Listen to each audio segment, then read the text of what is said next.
Muni diri sa Maragusan karon mga pogs tungod sa BIR, ang mga tindahan nagsarado.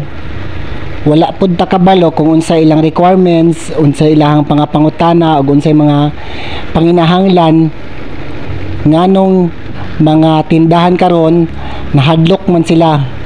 Mura mag-lockdown, mura magnay pandemic tungod kay nanirado ang ubang mga tindahan. For dago kayo sila Maragupogs nga moari dayon diri sa Maragusan ba para mag-survey sa mga tindahan kung unsay mga kulang, unsay mga wala nila, na ba sila resibo, na ba sila ledger o unsay lang mga sales. Charot, ang uban nga hadlok mo na nga wala na lang sila nangabli.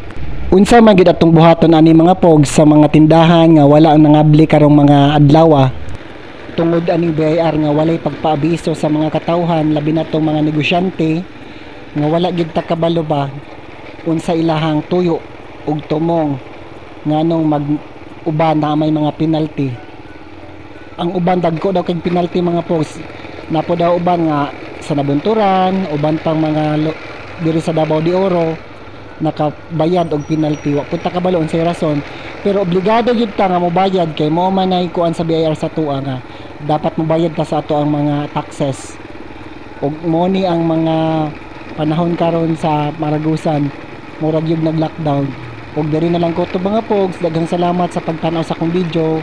Amping comment down below daw mga pogs bi unsa inyong mga kaistorya sa about aning mga nagsarado nga tindahan.